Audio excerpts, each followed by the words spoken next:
asesoramiento en todas las áreas para la elaboración de tesis, proyectos de grado y monografías. Además, asesoramiento gratuito en la elaboración de perfiles. Comunícate con nosotros al 674-02-224 y al 674-02-28. Estamos ubicados en calle Sucre, número 780, esquina 16 de julio, lado Farmacia San Elías, edificio Arandia, oficina D y oficina C. Horarios, de lunes a viernes de 8 de la mañana a 7 de la noche.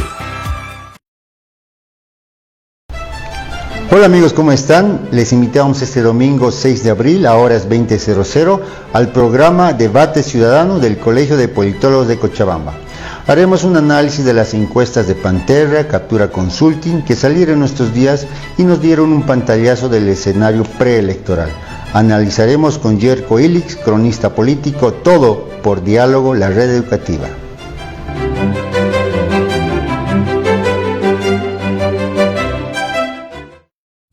Con 20 años de experiencia, el Centro de Investigación Social, CIS, ofrece asesoramiento en todas las áreas para la elaboración de tesis, proyectos de grado y monografías.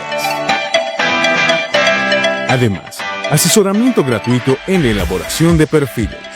Comunícate con nosotros al 674-02-224 y al 674-02-28. Estamos ubicados en calle Sucre, número 780, esquina 16 de julio, lado Farmacia San Elías, edificio Arandia, oficina D y oficina C. Horarios, de lunes a viernes de 8 de la mañana a 7 de la noche. Hola amigos, ¿cómo están? Les invitamos este domingo 6 de abril a horas 20:00 al programa Debate Ciudadano del Colegio de Politólogos de Cochabamba. Haremos un análisis de las encuestas de Pantera, Captura Consulting, que salieron estos días y nos dieron un pantallazo del escenario preelectoral. Analizaremos con Yerko Illich, cronista político, todo por Diálogo, la red educativa.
Bienvenidos una vez más al programa Debate Ciudadano con el Colegio de Politólogos de Cochabamba. En esta ocasión tenemos de invitado a Yerko Illich. Él es abogado y también cronista político, analista político, y estaremos hablando de las encuestas que están saliendo un montón en esta época preelectoral. Uri. ¿Cómo estás, Natalia? Buenas noches a todos nuestros televidentes. Un saludo, Yerko, desde Cochabamba, y vamos a analizar las encuestas, estas varias encuestas que han salido durante todos estos días. Sí, Yerko, ¿Cuál es tu criterio? ¿Por qué están empezando a salir tantas encuestas? ¿Hay algo detrás? ¿Hay una intención de influir en el voto de los ciudadanos? ¿Hay una intención de posicionar campañas? ¿Cuál es tu lectura? Hola, buenas tardes a todos los amigos de Debate Ciudadano. Antepongo mis disculpas por la mala calidad del internet. Vivo en un piso 22, en un edificio que está en el centro de la ciudad de La Paz, y cuando hay mucho viento, entonces la internet se diluye. Al menos esa es la explicación que yo en mi realismo mágico me doy. Vamos con la pregunta, que es increíblemente suculenta. A ver, las encuestas que han salido en los últimos días tratan de posicionar alguna candidatura que está más allá de la realidad.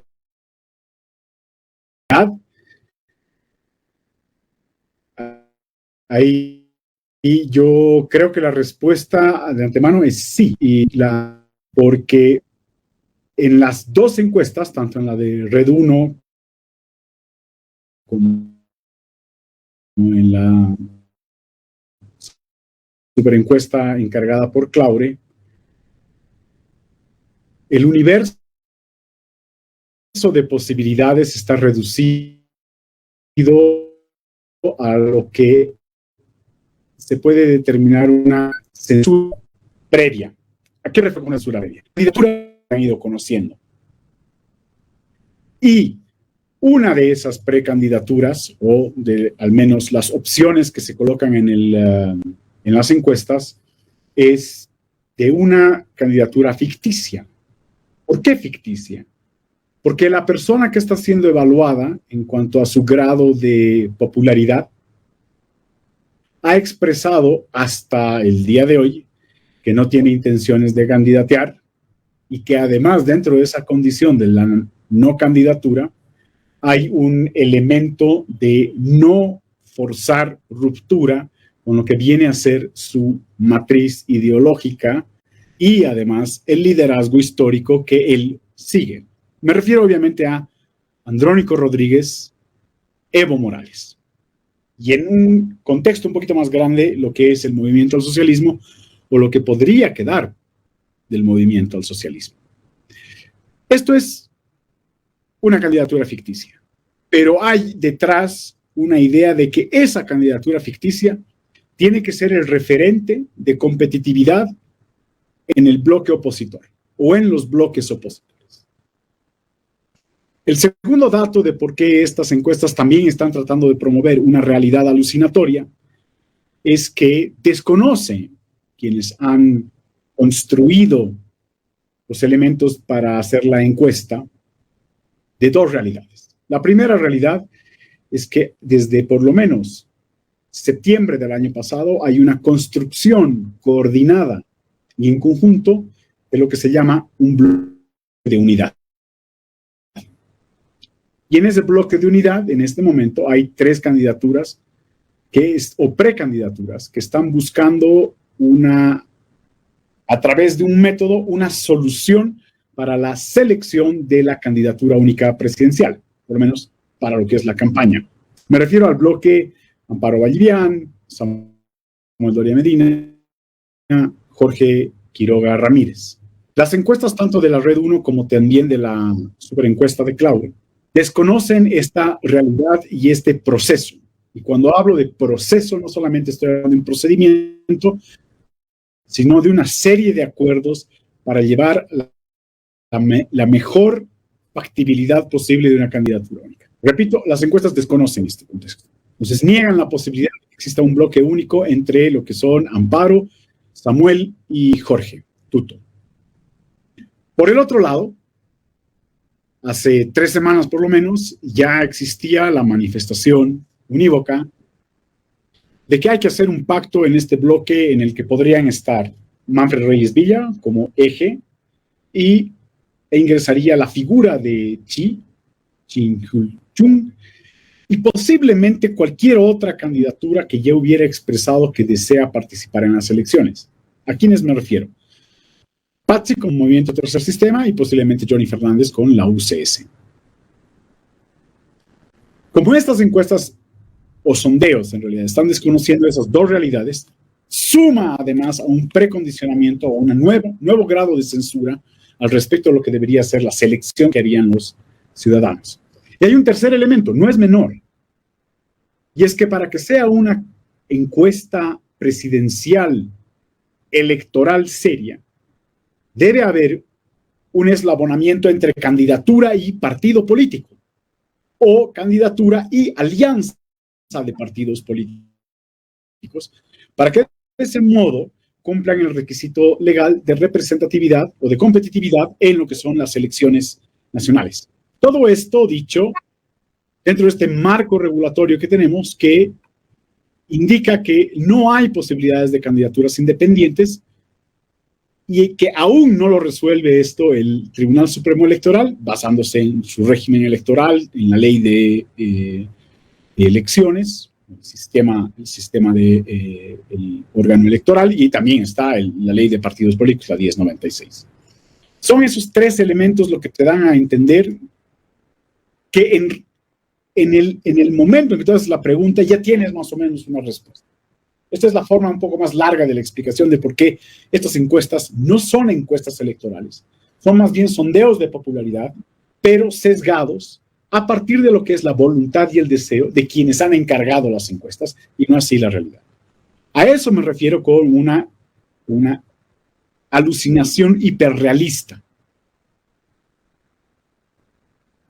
Tú que te han entrevistado en diversos momentos sobre varias encuestas que han salido en el país, y ¿cómo ves esta relación? Estas encuestas que han ido saliendo desde el año pasado, ¿tienen una relación donde los candidatos que salen en estas encuestas están ahí con la misma percepción ciudadana? ¿O has notado que estas encuestas cambian rotundamente de una empresa a otra? También tocando, ¿no?, como te decía Natalia, el tema de un poco el direccionamiento que tienen estas encuestas o estas empresas encuestadoras.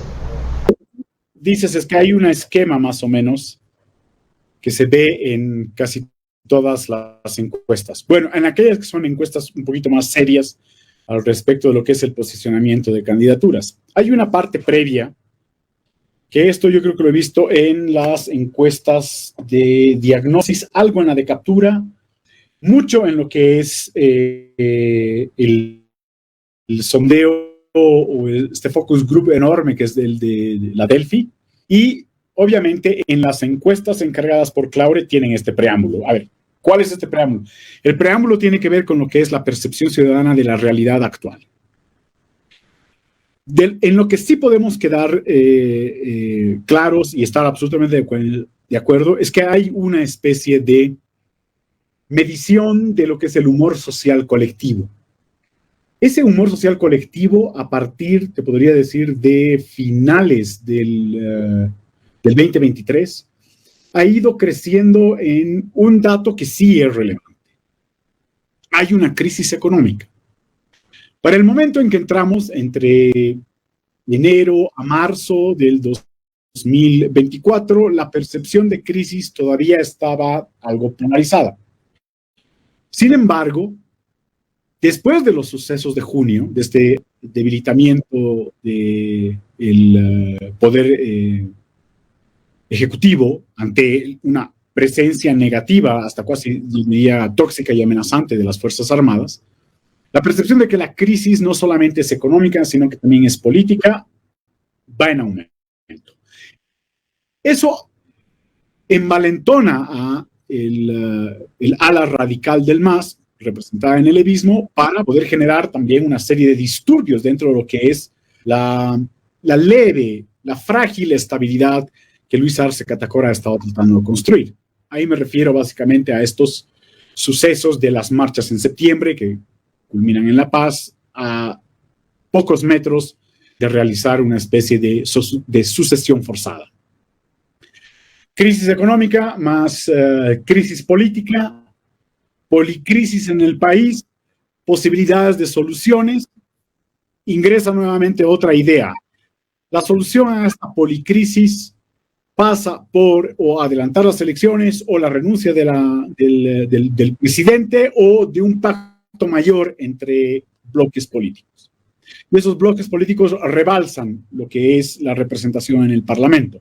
Se trata también de bloques políticos en grupos de oposición con posibilidades de candidatear, en grupos políticos de oposición en territorios, así como también grupos de oposición en este mundo y el activismo con agendas propias y específicas. Este dato es recogido en varias de las cosas. Tenemos una crisis, o tenemos una policrisis, no solamente económica, sino también una política. Las dos crisis pueden tener una solución si es que el gobierno, el Poder Ejecutivo, decide asumir responsabilidad en la modificación. El tercer dato de las encuestas es que demuestran que hay una urgente necesidad de cambio, y ese cambio tiene que ver con el modelo. Aquí golpea fuertemente o choca con el dique ideológico que hay en el gobierno y que hay en el MAS. Ese dique ideológico impide generar los cambios necesarios para solucionar la crisis política y la crisis económica. Hay una posibilidad de que estas dos crisis además deriven o rebalsen en lo que es una crisis social con el elemento de escasez de alimentos y aumento de precios. Ahora bien, las encuestas recogen eso. Este es el preámbulo de casi todas las encuestas. Algunas van un poco más allá y tratan de decirnos cómo es el futuro en este ánimos colectivo. Y es claramente de bastante ansiedad. Algunas encuestas, la de Delphi y la de Garafulich, logran medir el agotamiento de casi 2/3 de la ciudadanía.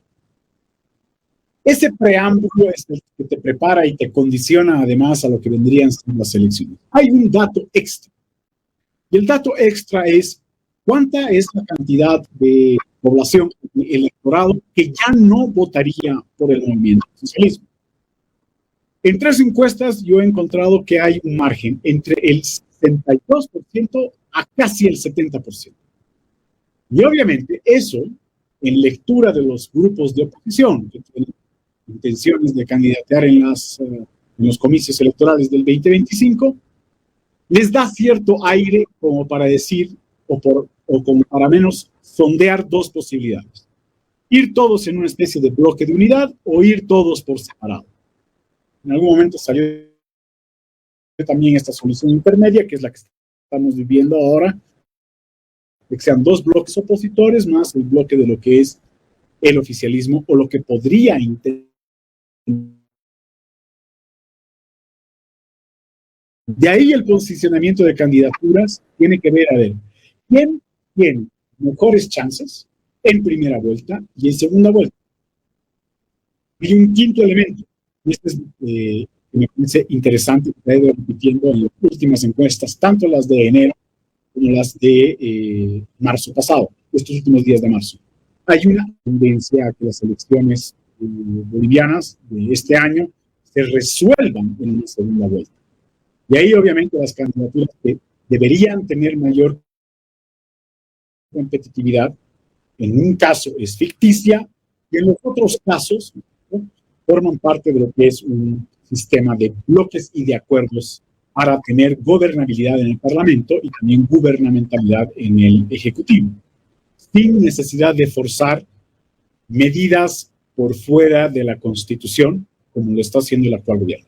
Perfecto, entonces estamos entendiendo con este análisis que estás haciendo que la encuesta definitivamente nos muestra un escenario de policrisis, la necesidad de un cambio de modelo, un alto índice de ansiedad en la población, en la ciudadanía, más o menos de un 70% de voto no masista y la posibilidad de una segunda vuelta. Pero sobre tu primera apreciación, el primer análisis que hacías, decías que estas encuestas son más bien sondeos de popularidad con grandes sesgos de las personas que están financiando. Y en ese sentido, un gran sesgo y una posición política muy clara que ha tenido Red 1 y las encuestas de Claure es no ponerlo a Evo Morales en las encuestas. ¿Qué piensas? ¿Cuál es tu criterio sobre esta posición política de no ponerlo? ¿Es para enterrarlo políticamente? ¿Crees que es un error? ¿Crees que es un acierto? ¿Crees que es mejor ponerlo para poder medir? ¿Cuál es tu perspectiva? Yo creo que es una estrategia artificial, diría yo, de posicionamiento de una candidatura que supuestamente genera un consenso dentro del movimiento socialismo, pero que no genera todavía la voluntad política necesaria como para que se concrete. Eso es por el lado de lo que es el oficialismo. Por el lado de lo que es lo opositor, hay una clara muestra de que hay una candidatura basada en lo que es una serie de microalianzas, llamémoslo así, o sea, dentro de la alianza grande hay microalianzas que muestra cierto grado de astucia y también de experticia en lo que significa construir listas para tener representación en el nacional.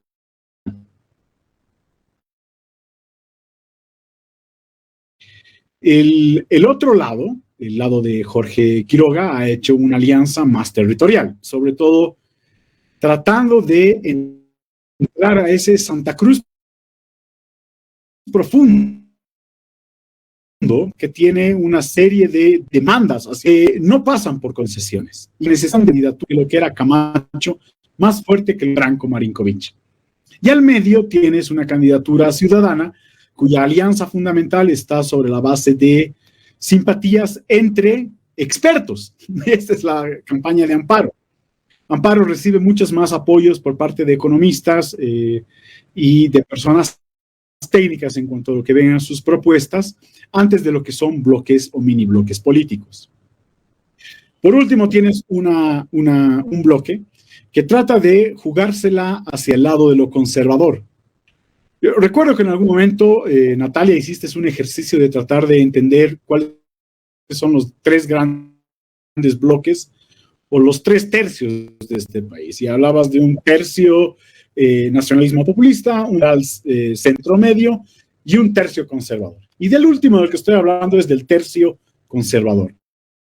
La candidatura del capitán Reyes Villa con la de creo que tiene grado de obispo o algo por el estilo, pero del religioso Chi Hyun-chun, tratan de ir más o menos hacia un electorado conservador, incluso diría hiperconservador.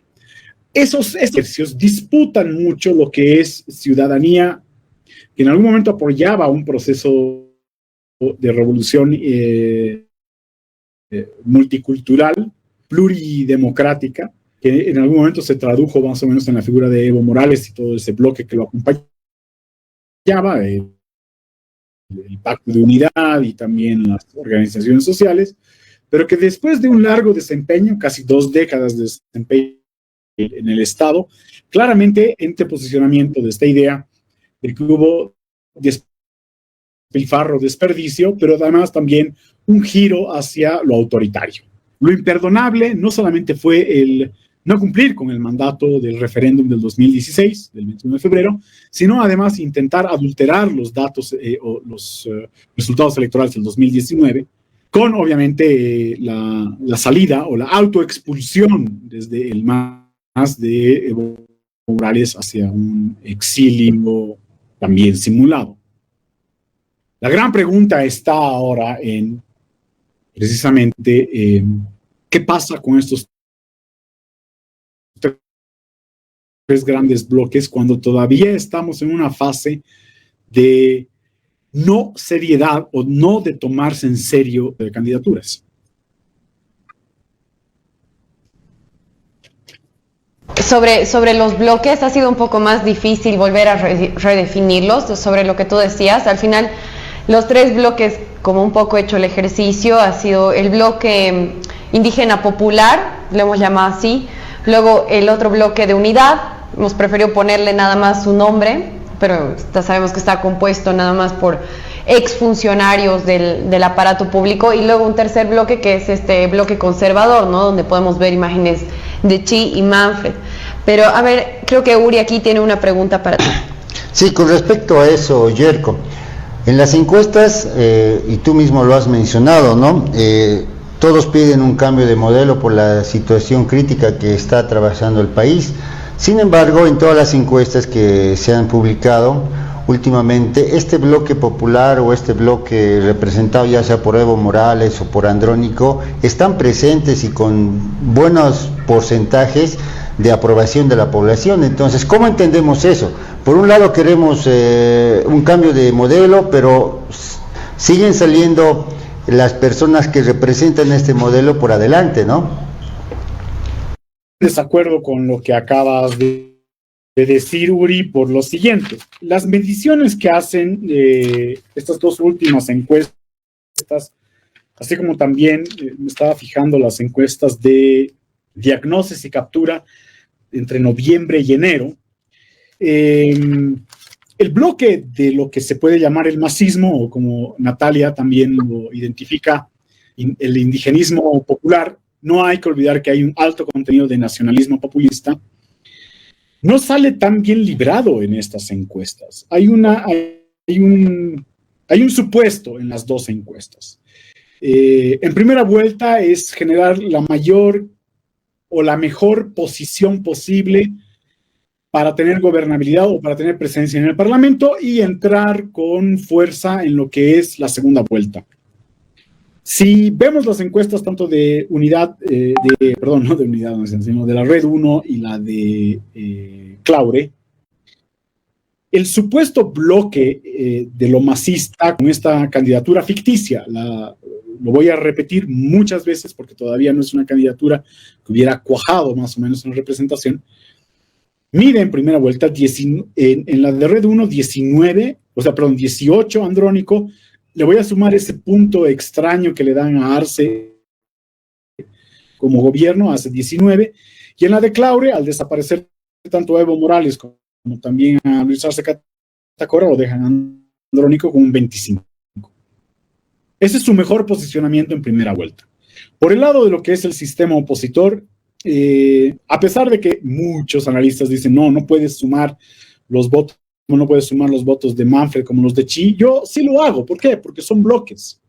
Pero sobre todo con el que estoy más seguro es en el bloque de Samuel y de Tuto. Ese bloque, y el de Amparo, ¿no? Ese bloque mide como piso, después de estas encuestas, 31. ¿Puede alcanzar un máximo? Sí.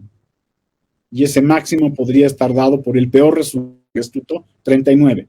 Entonces, tienes un piso de 31 y un techo de 39 en primera vuelta. Lo que es el movimiento al socialismo, este indigenismo nacional populista, mide 25. Ahora, voy a hacer algo que tal vez es demasiado extraño o tal vez una herejía. Voy a sumar Manfred Reyes Villa y Chi. En las dos encuestas, es una votación que tiene un piso de 24 y que posiblemente pueda también subir arriba de 35. En la encuesta de Red 1, o en este sondeo de popularidad de Red 1, el ejercicio te dice que si hay segunda vuelta, la segunda vuelta no es con el bloque del MAS, o con el bloque indigenista, nacionalista, populista, los istas. No, sino que esa segunda vuelta se daría precisamente entre el bloque de Samuel Amparo Tuto y el bloque de Manfred Reyes Villa Chi y los que logren sumar en el camino. Ahí la cosa es distinta, porque ahí ya la presidencia está un poquito más difícil de ser decidida. Entendemos que este 25% de masistas o trataría de generar o de ir hacia Manfred Reyes Villa o Chi, que es lo más probable, es una de las apuestas que hace Chi, o abstenerse, ya sea a través del voto blanco o del nulo. Pero ese es el caso de la encuesta Red 1.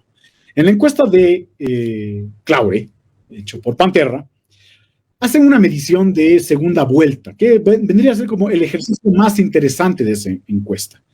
Y ahí te lo miden a este candidato ficticio, que es Andrónico Rodríguez, ¿no?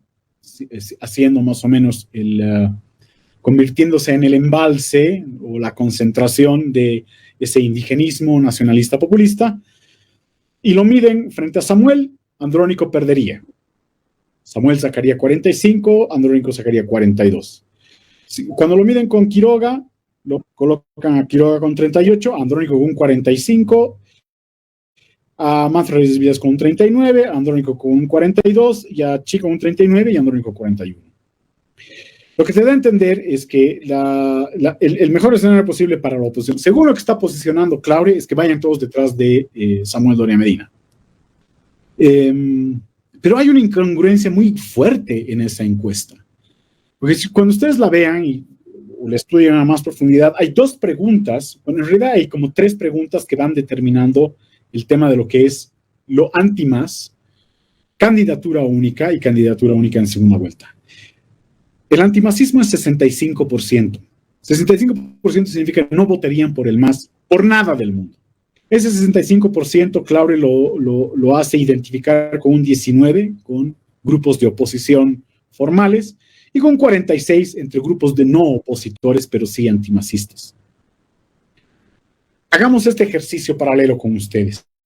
Si tú agarras de ese 65%, tomas el 46%, que es no oposición, pero sí antimasista, ninguno de los cuatro candidatos forzados por las encuestas recopilan ese o reciben ese 46%. El que más se acerca es Tuto. Pero 46% no es lo mismo que 38% con Tuto y lo mismo que 39% con Chi y Manfred. Ahí hay un problema enorme. ¿Dónde está esa evaporación de votos? ¿Dónde está? 46 es el número mínimo de ciudadanos que no votarían por el MAS en segunda vuelta. Sin embargo, esos no son los números que se recogen en la encuesta. Vamos al segundo dato. Cuando se les pregunta si solamente hubiera una candidatura de oposición, ¿votarían? 59% te dice que sí. Yo estoy tratando de asumir que todo esto tiene que ver con lo que es la segunda vuelta. Pero no hay ese 59% dentro de lo que es esta medición de segunda vuelta. Hay una última posibilidad que dicen, bueno, ya, si la oposición mantiene bloques unidos, ¿cuál es el bloque de unidad que mayor votación recibiría? Unos dicen 56%.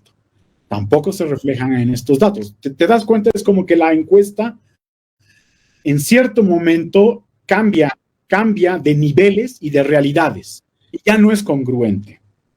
Y sobre todo no es congruente porque si 65% del electorado, y esto es lo que te decía, las otras encuestas también reciben esta información, o por lo menos proyectan esta información. Hay más de 2/3 de ciudadanía que no votaría por el MAS. Entonces mi pregunta es, ¿cómo es posible que Panterra te mida un indigenismo nacionalista populista con esta candidatura ficticia de Andrónico Rodríguez, ¿no?, cuyo tope debería ser 35%, cuyo techo debería ser 35%, y de repente escala, en algún caso, con el de Tuto, a 45%, a 42% con Manfred, a 41% con Chi y a 42% con Samuel. Ahí esa incongruencia la hace inconsistente la encuesta, la hace este sondeo. Ya lo hace demasiado forzado, ya te da a entender que con esto no puedes tomar, y ojo, no deberías tomar decisiones basadas en estos datos. Raúl Garafulich hace una encuesta en septiembre del año pasado y en esa mide los pisos y los techos. El 35% del que hablábamos del voto indigenista, nacionalista, populista, lo recoge ya Garafulich en septiembre del año pasado. Y lo coloca como techo, como mejor desempeño, no de Evo, sino de Andrónico. Entonces, el tope del MAS en segunda vuelta sería 35. Y ahí nuevamente me preguntan, ¿cómo es posible que escale a 45? ¿De dónde salen esos votos? No hay posibilidad de que la ciudadanía entienda o desentienda a Andrónico de lo que es el MAS. Y ayer, en una charla con tus amigos de Presente Bo, Natalia, uno de ellos, David Ibáñez me parece que es, me decía, lo que pasa es que en este momento hay una gran cantidad de ciudadanía que entiende o que desea que Andrónico sea la oposición, tanto de Arce como la oposición de Evo. Y por eso es que confían en que, aún siendo cruzando ideologías o cruzando modelos, sea más o menos como un ente o una entidad renovadora en el MAS. Pero si tú te fijas, sigue siendo ficticio, ¿sí? Y por lo tanto es de alto riesgo tomar decisiones sobre la base de esa proyección. Justo eso te iba a preguntar sobre si los ciudadanos deberían tomar en cuenta estas encuestas para tomar decisiones al momento de votar. Evidentemente no, pero yo quisiera que tú expliques a la ciudadanía por qué no tienen que tomar estas encuestas como parámetro para elegir al candidato por el que van a votar en estas elecciones. Ya, te lo voy a poner bien sencillo. Uno, no hay partidos políticos. Por lo tanto, en este momento, o sea, en lo que presentan las encuestas, yo te podría decir que de los 7 que miden más o menos en la de Red 1, ni Andrónico ni Evo Morales Ayma deberían ser tomados en cuenta, y en el bloque de opositor, Chi tampoco. En la de Claure, ni Andrónico Rodríguez ni Chi podrían ser tomados en cuenta porque no tienen partidos políticos. Y no se trata, y esto que me parece que es lo perverso de estas encuestas, es que refuerzan la idea de que los partidos en Bolivia no son importantes, no tienen trascendencia. Y eso es lo que nos ha llevado a la catástrofe de representación y también a la crisis, no solamente de partidos políticos, sino a la crisis de representación. A figuras más autoritarias y caudillescas antes que institucionalistas reformistas. No deberíamos tomar en cuenta estas encuestas porque además está el factor tiempo. Y el factor tiempo tiene que ver con dos elementos. Y Uri, todavía no sale una convocatoria a elecciones, por lo tanto no sabemos cuál es el plazo oficial. Hay una manifestación del órgano electoral que dice, quiero hacer primera vuelta el 17 de agosto y un mes después hacer la segunda vuelta. Bien. Ha sido muy difícil tratar de convencer a la presidencia de que garantice los fondos para el voto en el extranjero. Todavía no queda claro que esos votos estén asegurados. Algunas fuentes te dicen, va a provenir de un crédito facilitado por el gobierno de Japón en temas de desastres, pero que en realidad es como una compensación. Ya empiezan a hacer giros extraños. Pero el gobierno no ha manifestado en ningún momento que tiene la voluntad absoluta de llevar adelante las elecciones. Menos incluso después de del sondeo de popularidad que es sumamente dañino para la imagen de Arce en el gobierno, de Red 1, de Uno Decide, del jueves pasado. Le dan 1%. Ese 1%, eso me lo comentaban también tus amigos de Presidente Bo, puede ser que en el margen de error sea en realidad 2, o lo que es peor, sea 0. Fíjate que Claure automáticamente él censura y dice, no, el gobierno mide 0, no lo voy a tomar en cuenta. Hay un último elemento, además, y es que es incompetente electoralmente. Esto es muy fuerte lo que voy a decir. Si solamente tomas la decisión en base a tus afectos hacia personajes. La elección sí, claro, dura un día, pero tiene un efecto de 1825 días. Según tus afectos, el tiempo efectivo de tu voto está entre los 20 días, posiblemente hasta los 45 días, que es cuando se te pasa la euforia o cuando obviamente también se te pasa la frustración. Es entre euforia y frustración si es que estás basando tu voto solamente en afectos. Cuando tu voto es a partir de programa, de viabilidad política, de valores que encarna además, que encarnaría el binomio, pero también las listas de representación, el tiempo se amplía, puede llegar a durar incluso 365, podría llegar a durar hasta 600 días, incluso hasta 1000 días. Pero lo cierto es que la mayoría de los bolivianos no nos tomamos en serio las elecciones, para absolutamente nada. Y de algún modo el órgano electoral ha contribuido durante mucho tiempo con esa idea, y es que las elecciones es una fiesta democrática. Y yo lo que les digo, para otra vez no tomar en cuenta estas encuestas para tu voto, es la democracia no es, o sea, el día de elección no es una fiesta, es algo muy serio. Es más serio que ir a pedir un crédito a un banco.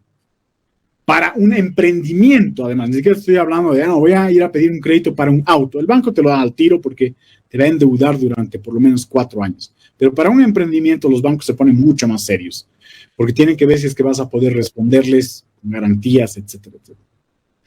Cuando vas a pedir un crédito a un banco para un emprendimiento, te dedicas a leer la letra chica. Haces consultas con expertos, ya sea en el tema de lo que es créditos o ya sea también con emprendedores, porque puede ser que tu idea no sea tan buena y por lo tanto el crédito te va a generar una deuda que no vas a poder cubrir. Ese mecanismo es el mecanismo del que nos están hablando. Bueno, hace poco he visto una columna muy interesante de Andrés Gómez, donde no vayas a tomar decisiones en las elecciones basados únicamente en tu modo de pensamiento rápido, que es básicamente lo que él habla de lo amigdálico. Hace referencia a un texto muy interesante de Daniel Kahneman, que es Think Slow or Fast, que te dice decisiones muy importantes tienes que tomarlas de la manera más lenta y también más informada posible. Hasta este momento las encuestas solo te están mostrando un fragmento de lo que significaría más o menos el efecto de tu voto en las elecciones del 25. Y aquí, un poco sombrío. Los estrategas políticos comentan de que en las elecciones las campañas son emocionales más que racionales. Y seguramente, bueno, del 100% del electorado será pues 1 o 5% quien leen los programas políticos para definir su voto racionalmente. Y el otro porcentaje grande es emocional. Bueno, yendo al tema de la oposición, sabemos que tienen alrededor de un 75-70% entre los 4 candidatos principales, Tuto, Samuel, Manfred y el Chi. ¿Cómo crees que esos 75% pueden materializarse en la elección cuando ya se definan candidatos oficiales? ¿Tú crees que este 75% que tiene la oposición de apoyo a estos candidatos se podrá transformar en una sola candidatura o se mantendrán estos 4 y la elección será dispersa en la votación? Vale, vamos por partes. La primera, sí, es este dato de si el voto es afectivo. El problema de que un voto sea afectivo es que cambia con facilidad. Y eso le juega mucho en contra a las encuestas. Porque si nos basamos solamente en la afectividad con la candidatura, la encuesta que se puede realizar hoy día va a cambiar muchísimo con la encuesta que se realice a fin de mes. O nuestros afectos, afortunadamente. Otro dato que tú das, si tú sumas, es cierto, si sumas más o menos los números del índice de popularidad, tanto de Claure como de Uno Decide, puedes llegar a tener más o menos entre 70 y 75%, pero yo ahí, Uri, haría una precisión. No necesariamente es oposición, es antimás. Y aquí, este es el gran dilema. Es antimás, pero no necesariamente radicalmente antimás. Porque hay una gran porción de ciudadanía que entiende que los masistas van a seguir siendo parte del mundo de la política y no tiene ningún sentido proclamar o apoyar candidaturas que buscan la extinción del MAS a partir de la persecución. porque además esto nos llevaría a un periodo de violencia política que sería como la cuarta crisis en la cual estaríamos entrando, y eso no es soportable ya por la ciudadanía. Pero ese antimasismo no necesariamente significa que sus afectos, todavía estamos hablando de afectos, se determinan por una sola personalidad. A mí me preocupa mucho la cantidad de antimasismo conservador y antifeminista y además fundamentalista religioso que está empezando a crecer en torno a la figura de Xi. Xi es una de las pocas figuras que sin nada, sin partidos, sin programas, sin discursos, sin acompañantes, es decir, en el legislativo o sin ministros incluso visiblemente identificados, ha ido creciendo del 5 al 7, del 7 ha escalado al 9 y luego se ha posicionado en un 10, y ahora estas encuestas lo están mostrando entre un 11 a un 13. A mí me preocupa mucho porque ese voto conservador no es un voto, por ejemplo, a obtener o a concederle al bloque mayoritario de UNITAD, ¿no es cierto?, ni siquiera los 100 días. Van a querer así como respuestas inmediatas de 2 a 3 semanas, porque es precisamente eso. Su decisión electoral está basada no solamente en un afecto, sino también en un delirio. Es lo que yo llamo el delirio conservador. El delirio conservador está presente en más o menos entre un tercio, como que en su mejor momento, hacia casi entre un 15 a un 25%. Estamos hablando de un cuarto de electorado boliviano que tiene profundos problemas con el reconocimiento de la otredad en este país. Y ese bloque de un cuarto de electorado denominado, o lo que yo lo domino más o menos, conservador, o sea, delirio conservador, es uno, no reconoce la otredad de la bolivianitud. Indígenas, cholos, mestizos, informales, gente con educación superior, gente que solamente ha hecho primaria, urbanos, rurales, periféricos, religiosos, no religiosos. La otredad en Bolivia tiene multiplicidad de rostros y hay un grupo que no lo reconoce, que no se siente parte de eso. Incluso está el tema de lo que son regiones. Además de que no reconoce la otredad, es un grupo que está convencidísimo que lo que Bolivia necesita es mano dura. Obviamente, ellos se eximen de la mano dura porque se consideran que ellos son los gestores de la mano dura. Entonces, con esos dos elementos, tú tienes un electorado bastante problemático que puede convertirse en hiperpolarizador. Ese electorado, si solamente se lo alimenta de afectos en la campaña, puede llegar a convertirse en un polo muy negativo para la gobernabilidad del futuro. Yo creo que uno de los principales problemas a los que nos vamos a enfrentar en los próximos 5 años son problemas serios de gobernabilidad y quién sabe, junto a eso, no solamente en la Asamblea Legislativa, ¿no?, sino lo que vaya a pasar en las calles. Entonces, a mí también me preocupa, la verdad, mucho Xi, no solamente por todas estas cosas que tú mencionas, sino que también mucho del voto que puede ir a Evo Morales puede ser transferido a Xi en algún momento, porque tiene también una llegada a un sector grande popular a través de las iglesias evangélicas, a través de las iglesias cristianas, que claro, si tú vas al campo, al área rural en Bolivia, vas a encontrar una iglesia hasta en el más recóndito municipio, hasta la más recóndita localidad, ¿no? Es muy sencillo para estas iglesias alquilar un cuarto de 4x4 y abrir una nueva iglesia con un nuevo pastor. Entonces, creo que definitivamente este es un fenómeno que poco a poco está creciendo, el fenómeno Xi, por ejemplo, con este delirio conservador que va a ir en aumento y que, bueno, por lo que hemos estado viendo, tiene también una fuerte presencia en redes sociales que hoy en día juega un factor fundamental. Entonces, no sé si tú tienes alguna otra pregunta. Sí. Yerko, quería ya ver el tema del MAS. ¿Tú crees que, bueno, el MAS, nos referimos que este bloque popular, indígena, representado por el MAS, porque Lamentablemente, el gobierno ha hecho una mala gestión y a los masistas ha hecho de que la población los vea negativamente. ¿Tú crees que puede revertir cualquier candidato que vaya por ese lado, por el lado del indigenismo popular, ya sea andrónico, o ya he visto ya algunos nombres que el MAS ha soltado en este último congreso? ¿Tú crees que pueda ser revertible? Y otro dato más, este otro tercio de votos, este otro porcentaje de votos que no está tan contra el MAS, ¿podrá en la campaña misma, ya con un candidato oficialista o con un candidato ya visible con el tema de podrá obtener ese porcentaje de votación llegando a un 40, a un 50%? ¿Tú crees que fuera así?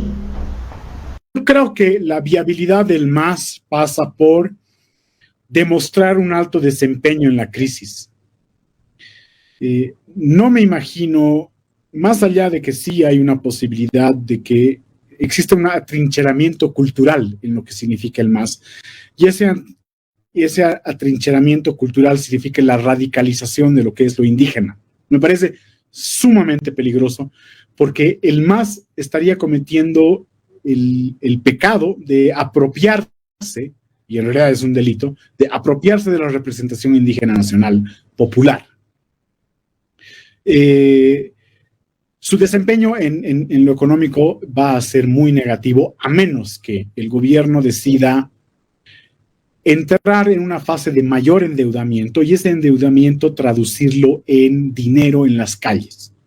No es extraño, Uri, eso ya ha pasado con otros ejemplos. Hungría es un caso muy ejemplificador de lo que un gobierno autoritarista, cuando tiene dominio sobre la economía, hace como estrategia para quedarse en el poder.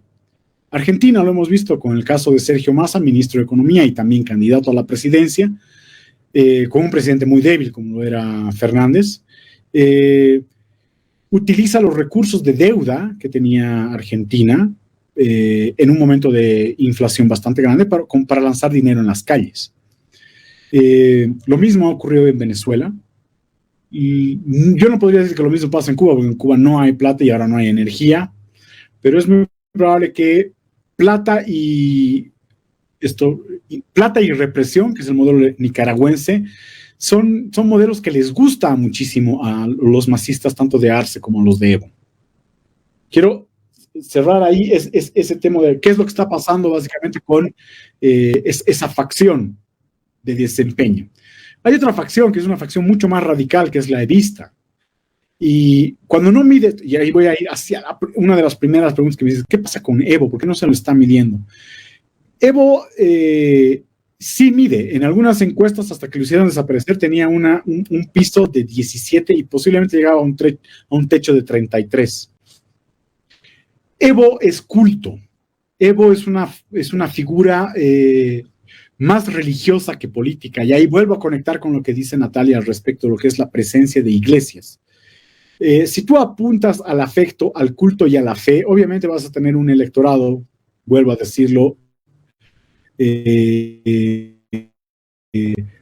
conservador radical, solo que con un elemento más: conservador radical delirante, negador de la realidad, negador de la otredad, negador incluso de las posibilidades de la democracia. Y eso es lo que representa Evo. Ahora, Evo y Xi, si logran generar una alianza, yo tendría mucho miedo de esos números, más allá de los números que pudieran volcarse hacia lo que es la oposición. Confío también en algo, a pesar de que estudiando mucho las reacciones electorales, siento que hay una enorme cantidad de electorado incompetente, no ignorante, pero sí incompetente. También hay una suerte de sentimiento patriótico frente al abismo, como para poder hacer o para generar un cambio. En la encuesta de Claure, que recoge también la de Delfis y otras encuestas, esa idea de cambio es muy profundo. Y eso del cambio de modelo es muy importante. Si este candidato ficticio, como lo es Andrónico Rodríguez, entiende y lee claramente eso, promueve el cambio desde el aparato masista, es decir, organizaciones sociales, burocracia estatal, hegemonía narrativa y hegemonía en medios, puede tener chances de ser competitivo en segunda vuelta. Ahora bien, esto último, si yo tuviera que darle una recomendación a Andrónico Rodríguez, a partir de lo que hemos visto de los sondeos y encuestas, yo le diría, este no es todavía tu momento. Tienes que esperar hasta casi así como 2 o 3 días antes de que se cierre la posibilidad de inscribir las candidaturas como para lanzarte. Pero ahorita este no es el momento. ¿Por qué? Porque en todos los sondeos a Andrónico se lo mide bien en primera vuelta, pero mal en segunda vuelta. Entonces, ¿por qué vas a además gastar tu capital histórico, que es con Evo Morales? ¿Por qué te vas a pelear además con el movimiento al socialismo, que es básicamente un grupo, una corporación de poder, si tu mejor desempeño es sacar un 25% para el Parlamento y desaparecer después? Porque ese Parlamento no te va a hacer caso a ti. Y segundo, en segunda vuelta, por mucho esfuerzo que hagas, ante la presión del antimasismo, es muy probable que pierdas. Entonces, este no es el momento de Andrónico, siento yo, a partir de lo que leo en esas encuestas. Ahora, obviamente, está la posibilidad, ¿no?, de que le haga caso a gente que es, claro, conservador delirante. Ese es el tema. Yerko, no vamos a hacer futurología, pero quisiera ver algunos escenarios después de las elecciones. ¿Tú crees que el bloque opositor gane?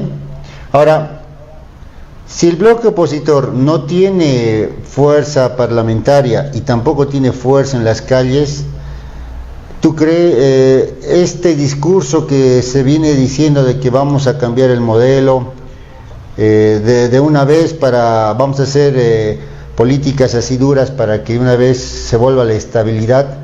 No sé si tú compartes conmigo que no se va a dar así, porque vamos a tener al frente a movilizaciones, organizaciones sociales que no van a permitir que se haga estas políticas de shock que van a afectar a la gente más pobre. Ese es el primer escenario.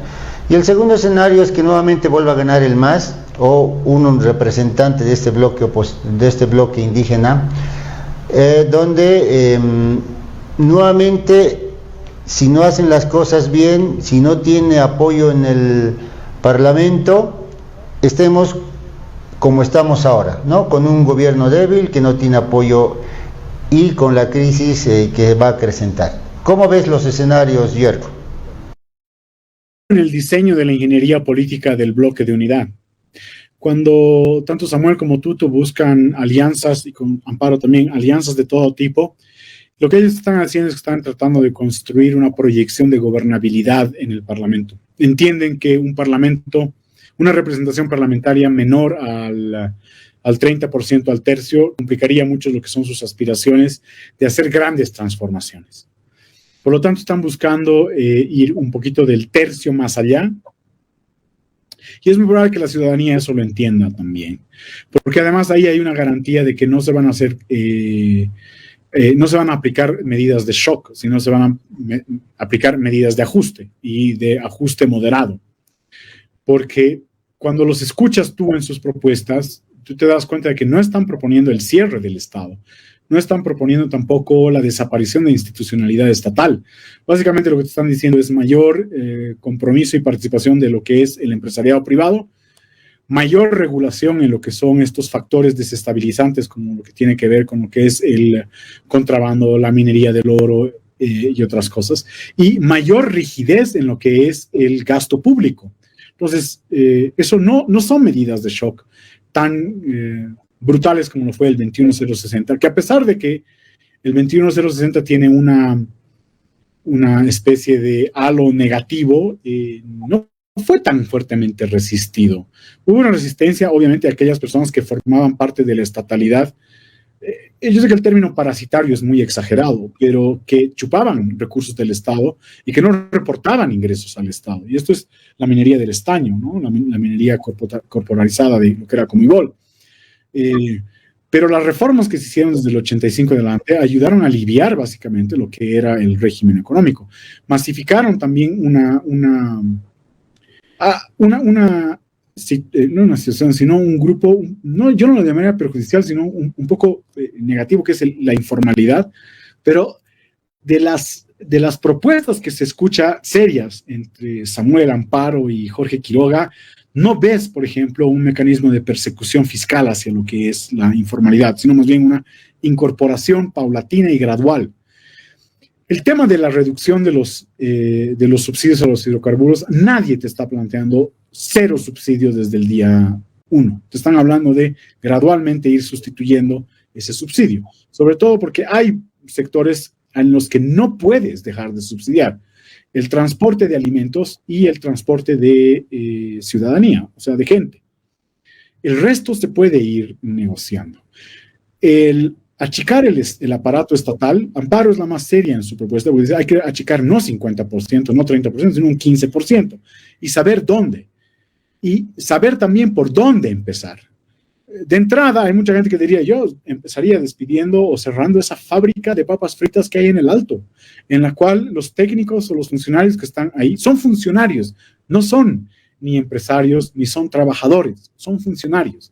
Hay que liberar la economía de la política y ese es un tema que en eso la mayoría de los bolivianos estamos de acuerdo. Por lo tanto, no es una medida de shock que te pueda movilizar a gente en las calles. Hay una precisión que hay que hacer, Uri. El MAS no es un bloque de representación indígena. Está lo indígena, sí, pero ciertos grupos de indígena, pero por sobre todo es nacionalista populista. Tiene un fuerte grado de eso. Si lo reduces solamente al tema indígena, caes en una pelea de buenos y malos, porque entonces automáticamente la gente piensa, los indígenas son buenos, quienes representan a los indígenas, quienes defienden a los indígenas son los buenos, y los que están en contra de los indígenas son los malos. Pero es que el MAS se ha dedicado también durante mucho tiempo, los últimos 12 años al menos, a marginar y a discriminar a lo indígena y a los indígenas. Solamente lo utilizan para momento electoral. Por eso no me gusta que empieces por el tema de la identificación del MAS como indígena. Ponlo un vagón residual, como ellos entienden además a lo indígena en este país. Pero su fuerza fundamental es nacional, populista, obviamente conservadora, delirante. Gracias, Yerko, por tus precisiones, tu análisis. ¿Algún último análisis que quieras hacer sobre las encuestas? Ya se nos ha acabado el tiempo y tenemos que cerrar la entrevista. Hay una cosa que le debo a Uri en su pregunta, es que, haciendo futurología, de entrada, por lo que me dicen hasta ahora los sondeos y las encuestas, va a haber segunda vuelta. Todavía no estoy tan seguro que sea una segunda vuelta entre el bloque de lo nacional populista marginal indigenista versus lo que es lo liberal centro o lo conservador delirante. Todavía no lo sé muy bien. Pero hay segunda vuelta. Y el siguiente modelo de gobierno. Si ganan los conservadores delirantes, vas a tener un parlamento hiperfragmentado. Porque además el MAS se va a dedicar, o lo que es el MAS, se va a dedicar a hacer alto grado de polarización y va a obstaculizar la mayor cantidad de acuerdos posibles. Lo que vas a tener un bloque conservador delirante con un alto grado de autoritarismo en lo que es la forma de gobierno, es decir, a puro decretazo. Si gana el bloque unitario de centro, con un amplio margen, es decir, con más del 40% de representación en el Parlamento, hay posibilidades de, no hegemonía, pero sí de cohesión en esos tres grupos. Y hay posibilidades incluso de que si escogen bien a los representantes en el Parlamento, estos representantes en el Parlamento cierren el oleoducto y empiecen a plantearse posibilidades de hacer acuerdos con masistas residuales, así como también como conservadores delirantes. Y eso inauguraría una nueva etapa de entendimiento en Bolivia y además te recupera una institución que ha estado marginalizada o lo que se puede decir también irrelevante, el Parlamento. Veremos cómo va pintando el panorama, vamos a ver si ellos van a poder ser capaces de hacer pactos por el bien de la gobernabilidad de nuestro país. Entonces, con eso de nuevo te agradezco por tu tiempo, Yerko, por estar aquí con nosotros. No sé si tú quieres decir algunas últimas palabras. No, agradecerte, Yerko, ha sido una exposición muy buena, con datos muy precisos, conceptos precisos, y agradecerte y bueno, decir a nuestros televidentes, vamos a continuar con estos tipos de análisis para clarificar el panorama electoral, ¿no? Gracias, nos vemos en el próximo capítulo. Hasta luego. Con 20 años de experiencia, el Centro de Investigación Social, CIS, ofrece asesoramiento en todas las áreas para la elaboración de tesis, proyectos de grado y monografías. Además, asesoramiento gratuito en la elaboración de perfiles. Comunícate con nosotros al 674-02-224 y al 674-02-28. Estamos ubicados en calle Sucre, número 780, esquina 16 de julio, lado Farmacia San Elías, edificio Arandia, oficina D y oficina C. Horarios: de lunes a viernes de 8 de la mañana a 7 de la noche.